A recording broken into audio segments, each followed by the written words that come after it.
1-855-524-3107 to see if you're eligible today.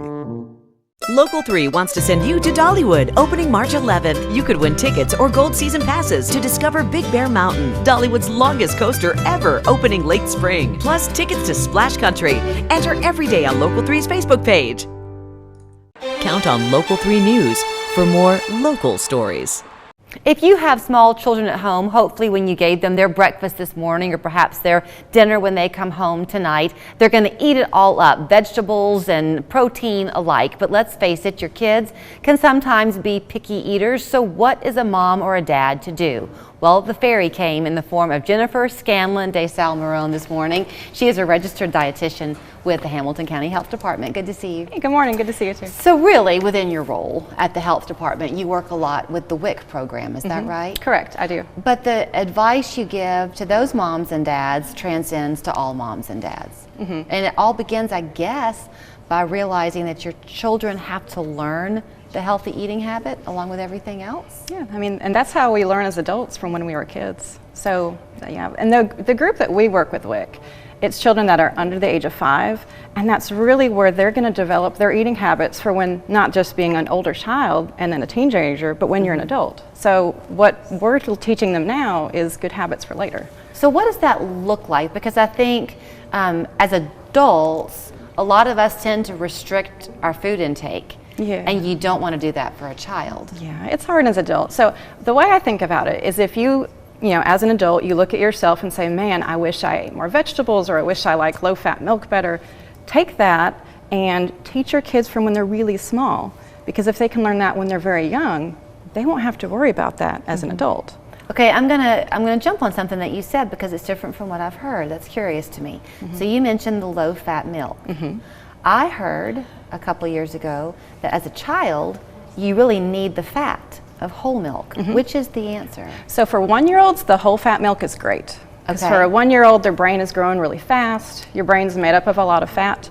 So the extra fat in whole milk, like whole milk yogurt, that's really good for 1-year-olds. Okay. But once they hit the age of 2, that brain growth, it slows down a lot. They really don't need that extra fat as much anymore. Okay. So that's a great time for them to switch to, say, 1% low-fat milk or maybe fat-free milk. Okay. So it's a lot easier to do as a kid than when you're an adult. It's interesting to me to hear you talk about the fat being beneficial for brain development. I would have never thought of that. Yeah, that brain's growing super fast. So interesting. But the kind of fat that's in like the whole milk and the 2% even, it's the saturated kind, and that is the kind that clogs the arteries in your heart over time. So if you've got a child that switches to the 1% low-fat, fat-free milk when they're 2, then they're set up pretty well for when they're an adult. So you're a mom. Yes. I mean, your girls are a little bit older, but you remember those days. Oh my gosh, yes.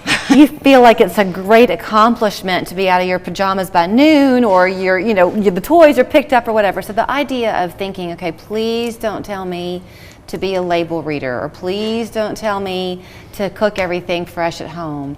Sometimes you have to have a go-to snack, right? Yeah. What does that look like? Like a cheese stick? Is that a good idea? Well, sure, what do you that do? sounds good. So, I mean, I totally get it, because I'll go in the grocery store, I'll be thinking about planning my meals, and I'm like, this is hard, and I'm a dietitian. I've been a dietitian for a while. Yeah. So it is kind of difficult. So with the health department, again, I know with the WIC program, those parents who qualify for WIC have easy access to you. On the health department's website, can people find tips or recipes or anything like that? They can find some on the health department website. Through the WIC program, we do also have an app. We have another different website that's associated with WIC that our clients have free access to. It has different snack recipes, it has like quick, easy meal recipes. They've done a really good job with these things. So our clients really get a lot out of those different things available. In terms of establishing those habits, I was never the patient mom who, like, I couldn't let my kids cry. I just fail at that whole thing. But isn't the idea that you should introduce a food, is it 3 times, 5 times, something before a child will really take to it? It can be like 10 different times. Okay. So, I mean, if you think about that, if you introduce something new, like say we're going to do asparagus spears, if you'd introduce that once a week, like at the beginning of spring, which is coming up, it would be the entire spring, before summer hits, and then they're actually eating the asparagus. Okay. So, but just, you want to relax, make it fun, don't try and make them eat it, because then they'll just hate it. So. Okay, and since grocery prices are high, Ah. so if you like asparagus, just give your child 1 spear. Yes. Don't yes. give them a lot. Probably not, because it may make it back onto your own plate as the parent having And to eat is their that leftovers. also part of it too? Is to give a child, to not overwhelm them with amounts of food? Does that get intimidating for them? It absolutely would. And their tummies are small. They're not going to eat a huge amount anyway. Right. So if they have maybe a couple different things on their plate, they at least have something that they'll eat. But if you just put a little tiny piece and don't make a big deal about it, because kids like drama, let's be honest. That's very true. But then if they see everybody else eating it, enjoying it, maybe all they do is touch it, investigate it a little bit at first. Maybe next time they'll try it. So. In terms of how you qualify for WIC, if someone's not sure if they do, would they contact you at the health department, or what avenue would they go through? They would contact our WIC number. We could go over, whether they qualify. And then we make an appointment. We have a location in our downtown area. We have one in the Ottawa, Saudi Daisy, and Birchwood area too. Oh, that's so nice. We're all over Hamilton County. That's very nice.